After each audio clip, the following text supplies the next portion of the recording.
Have you ever considered an unsettling possibility?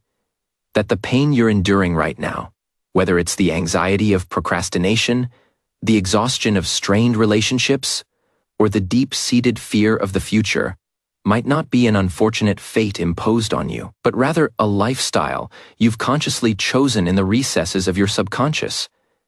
This is not an accusation, but an insight that could set you truly free. When we complain about a certain pattern repeatedly yet unconsciously reinforce it time and again, we are essentially trading pain for some hidden secondary gain.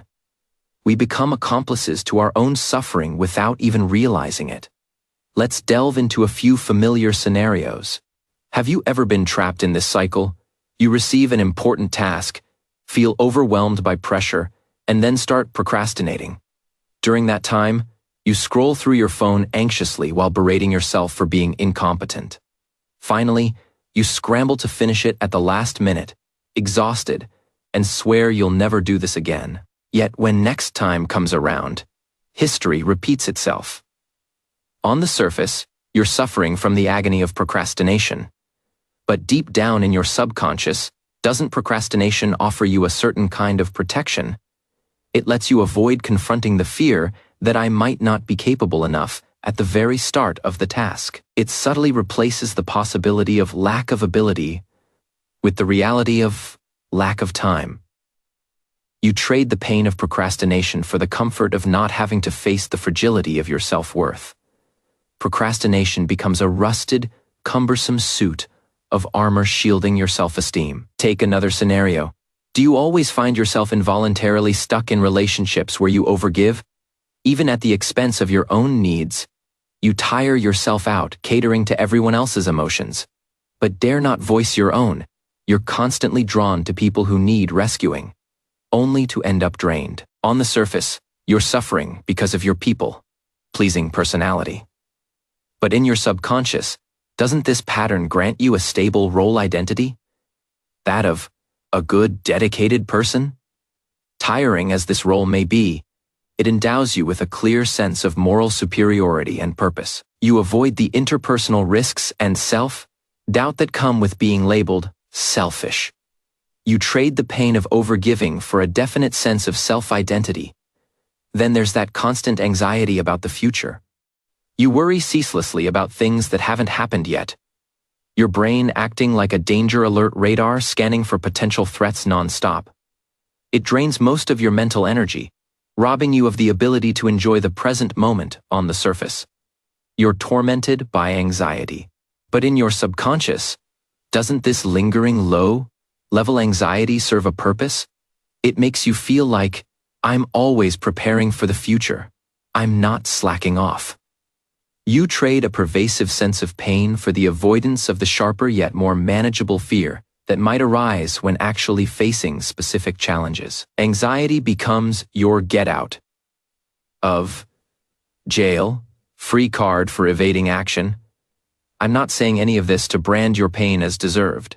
On the contrary, when we see through the elaborate exchange mechanism behind our suffering, we can step out of the role of a mere victim and become detectives and renegotiators of our own lives. Our self-defeating behavioral patterns, when first formed, were often clever, even optimal survival strategies.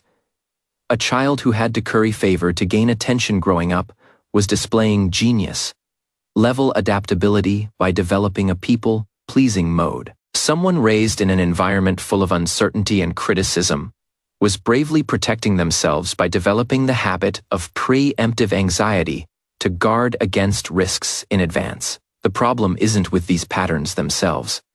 It's that when circumstances have changed, when we've grown up and gained more resources and strength, our internal autopilot system still rigidly runs on outdated programming.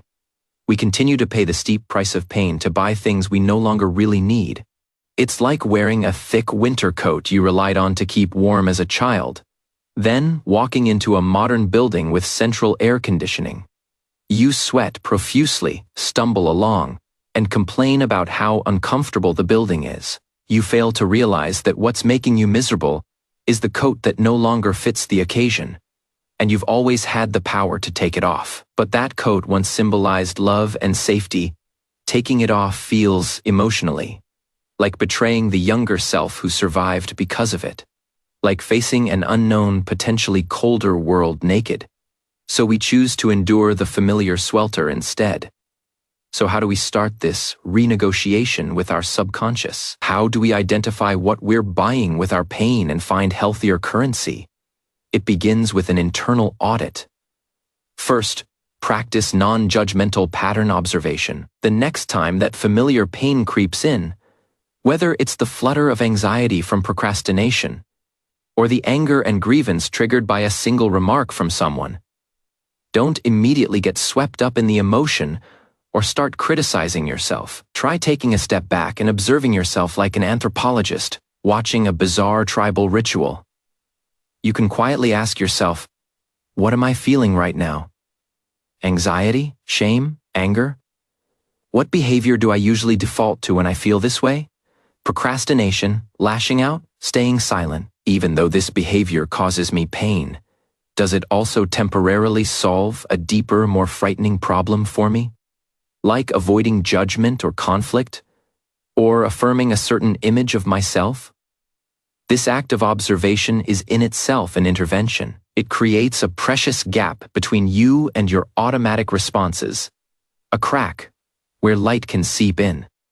Second, conduct a gentle cost-benefit analysis. Take a piece of paper and draw a simple table. On the left side, write down the benefits of your current pattern, the hidden things you're exchanging your pain for.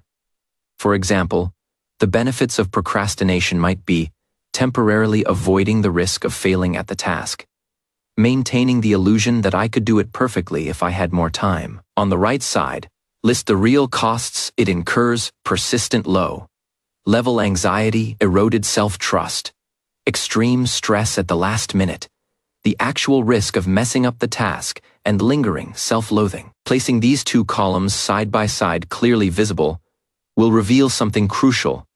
Your subconscious is a lousy accountant. It magnifies those meager benefits infinitely while turning a blind eye to the already bankrupt costs. This piece of paper will help you balance the books. Third, and most importantly, summon the courage to design a safe experiment. The reason your subconscious is so stubborn is that it perceives change as dangerous. You need to prove to it that new behavioral patterns are not only feasible, but also safer. This starts with an extremely small, almost fail. Proof change. For instance, if you're used to procrastinating on important tasks, your new experiment isn't never procrastinate again. It's, for this next task, I allow myself to write the crappiest, shoddiest piece of junk draft possible. Something that takes only 15 minutes. See, this instruction is so tiny that it slips right past your subconscious's alarm system, which is hyper-vigilant about perfection and judgment. Your goal isn't to do it well, it's to do it badly. When you actually finish that piece of junk draft, you'll have a brand new experience. You'll realize that starting something imperfectly doesn't make the sky fall, and instead, it gives you a sense of relaxed control. This small success is your most powerful bargaining chip in renegotiating with your subconscious. This entire process is not a violent revolution against yourself, but a respectful system upgrade. It's like talking to the inner child who's been protecting you with old patterns for years. I see how smart and hard you've worked. Thank you for keeping me safe all this time. Now I'm grown up.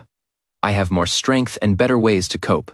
I want to try living a life that isn't so tiring. Will you come with me?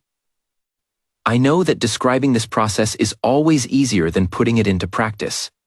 In those raw, real moments when anxiety strikes, when familiar impulses take over, all theories can vanish in an instant. That's exactly why we need to lay down these mental tracks during moments of calm, so that when the storm hits, our minds don't get completely lost. So tonight, after listening to this monologue, as some familiar thought or emotion gently knocks at your mind's door, I'd like to invite you to do one small thing. Take a moment to recall a recent minor scenario that left you feeling pain or discomfort. Then, without any judgment, ask yourself, in that moment, my pain was like a wall. What did it keep me from facing? and it was also like a key. What door did it open for me? You don't have to share the answer with anyone. You just need to think about it for yourself, but if you'd like, you can come to this wilderness and leave a brief note of your insight. It can be vague, like, "Today I got angry over a colleague's comment. Now I realize my anger was like a key. It unlocked the door to my fear of being seen as incompetent." Or, "I spent the whole day anxious about next week's meeting. That anxiety was like a wall. It kept me from stepping into the door marked, 'Rest well right now.'" Let these fragmented insights be like fireflies in the wilderness. Faint as they are, they let us see each other. On this long journey of self-discovery, none of us are alone. We are all learning how to recognize those old, loyal yet exhausting contracts in our hearts and renegotiate them with gentleness and resolve. This is Wilderness Monologue. Thank you for listening. May you have the courage to see clearly. And more importantly, may you grant yourself profound compassion after gaining that clarity. Good night, and sweet dreams.